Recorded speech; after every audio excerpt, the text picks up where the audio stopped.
Numéro 4. On demande de calculer les coordonnées de K, milieu du segment AC.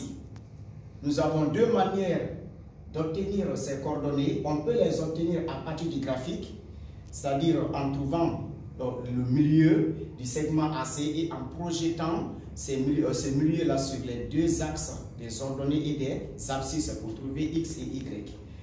Mais la manière la plus sûre, on demande de calculer. On dit K est le milieu du segment AC. Alors, quelles sont les coordonnées du point K?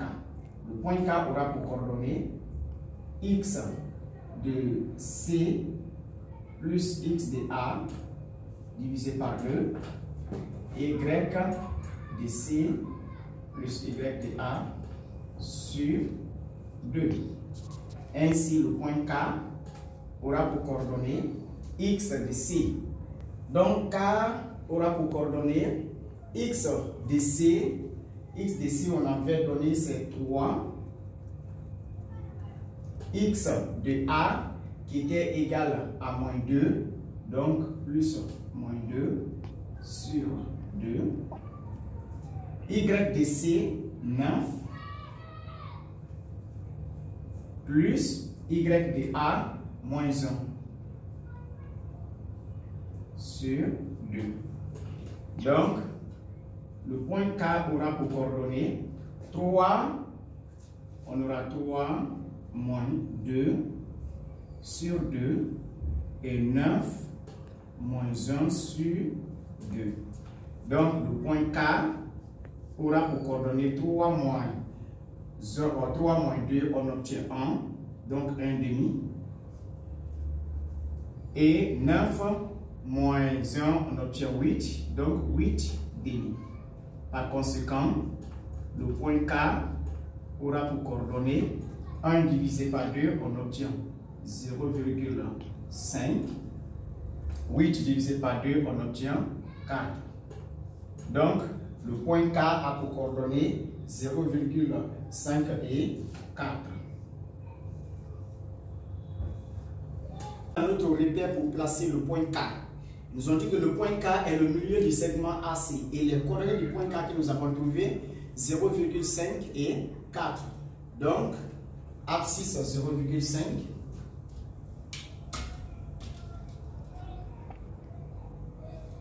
Donc 0,5 ici.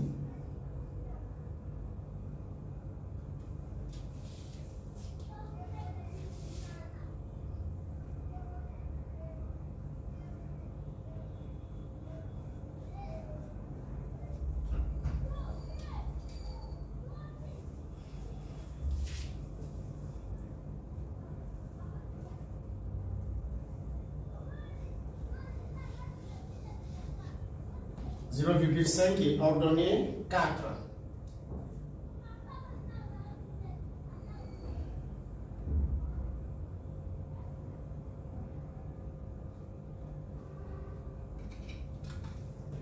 Donc, nous avons ici le point K. De coordonnées 0,5 et 4. La question suivante, la question numéro 5. On demande de placer le point D symétrique de B, du point B par rapport à K. Donc pour cela, nous allons partir dans notre graphique, là où nous allons trouver le symétrique de D par rapport à, le symétrique de B par rapport à K qui est le point D. Et du point B par rapport à K, il faut d'abord tracer une droite passant par ces deux points. Donc je trace la droite passant par les points B,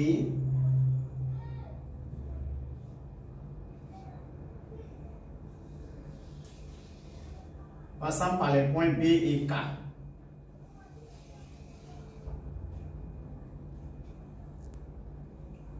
Donc,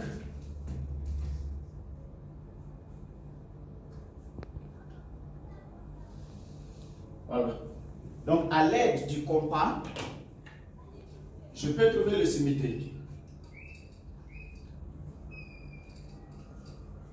Là, je mets la pointe du compas ici, au niveau du point K, et ici.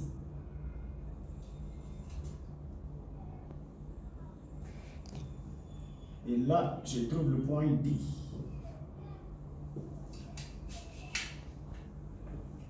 Le point D qui est le symétrique de B par rapport à K. Nous avons juste à utiliser certaines propriétés du rectangle pour faire cette démonstration. Alors, quelles sont les propriétés du rectangle que nous connaissons? Nous connaissons que dans un rectangle, les diagonales se coupent en deux milieux.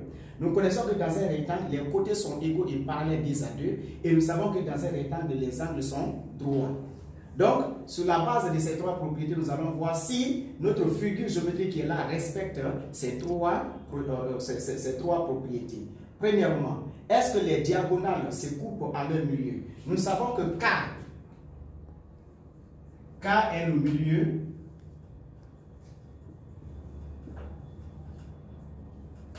milieu du segment A, c'est selon les données et selon nos calculs, nous avons vu que K est le milieu du segment AC. Le même K est symétrique de B, pardon, est le milieu d'ailleurs, c'est-à-dire que B est le symétrique de D par rapport à K. C'est ce qui nous avait été donné. Donc, D est symétrique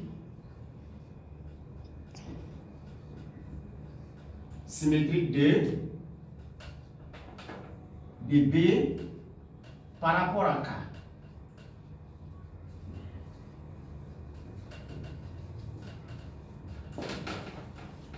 Donc, D est symétrique de B par rapport à K.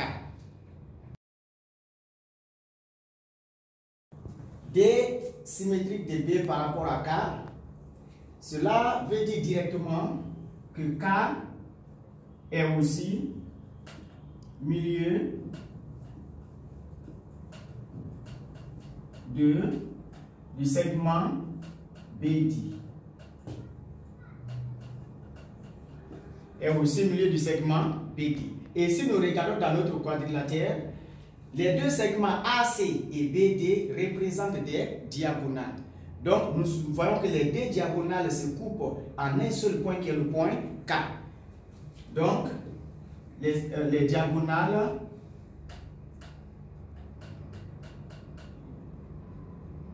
les segments AC et BD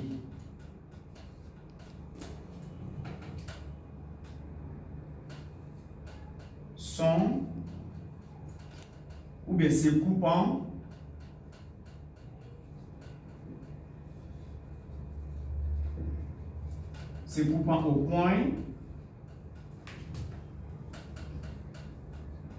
au point K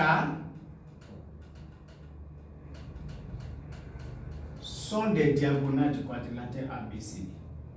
Sont des diagonales du quadrilatère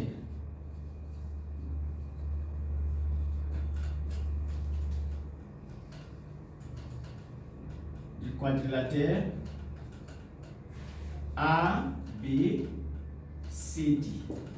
Et ce n'est pas fini, puisque on a déjà fini par comprendre que les deux diagonales se coupent en leur milieu. Donc ça nous fait déjà, ça nous met déjà sur la bonne voie. La seconde partie maintenant que nous allons démontrer que K est le milieu, le point d'intersection des deux diagonales.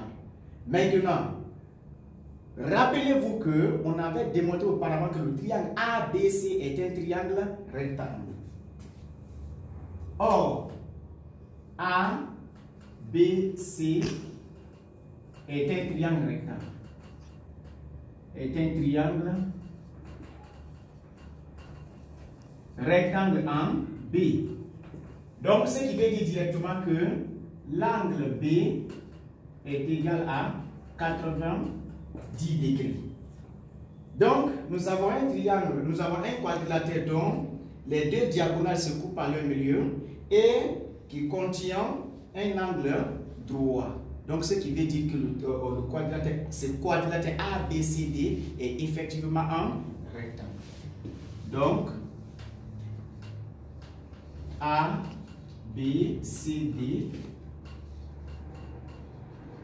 est un rectangle.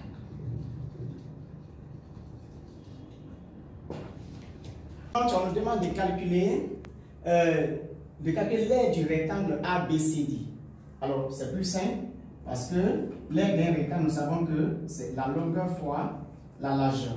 Donc dans notre cas présent, qu'est-ce qui représente ici la longueur? La longueur, c'est la distance c'est la distance BC. BC multiplié par la distance AB. Alors, en remplaçant les lettres par leur valeur, la distance BC égale à 10 et la distance AB égale à 5 cm. 10 cm fois 5 cm. Alors, 10 multiplié par 5, on obtient 50. Donc, 50 cm². Donc, l'aire de A, B, C, D égale à ça. On demande de calculer l'aire du triangle ABC. Alors, à quoi est égal à l'aire d'un triangle? Nous savons que l'aire d'un triangle est égale à la base fois la hauteur. La base fois la hauteur, le tout divisé par 2.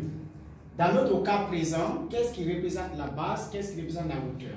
Puisque c'est un triangle rectangle, alors la base pour nous ici, c'est la distance BC. La distance BC. Et la hauteur, c'est la distance AB. Le tout divisé par 2. Alors, ce qui est égal, BC, 10 cm, fois AB, 5 cm, divisé par 2. Donc, on peut calculer mentalement 10 multiplié par 5, on obtient 50. 50 divisé par 2, on obtient 25. Donc, l'aire de ABC est égal à 25 cm². En d'autres termes, l'aire du triangle ABC est la moitié de l'aire du rectangle ABCD. Les deux équations, en les disposant, on a moins 2A plus B est égal à moins 1. Et là, moins 5A plus B égale à 3. Donc, nous allons tirer B dans l'équation E1. Voilà. Donc, dans E1, nous allons tirer B.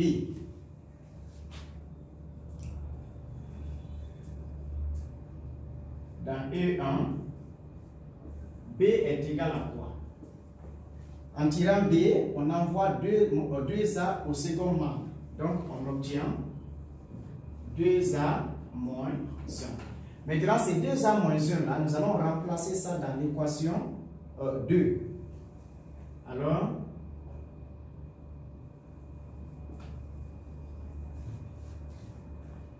dans l'équation numéro 2, on aura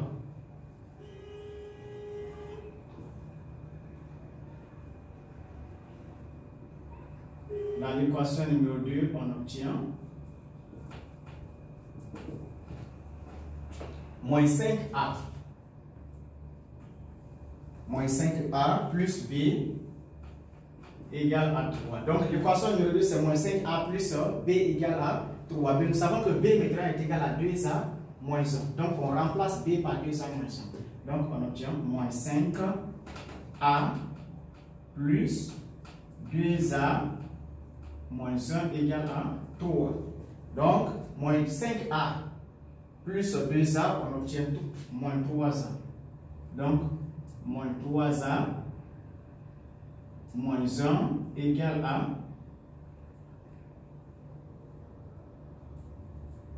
3. On envoie moins 1 au second membre. 3a moins 3a est égal à 3 plus 1 plutôt. 3 plus 1. Donc 3 plus 1 est égal à 4. Donc A sera égal à 4 à moins 4 sur 3.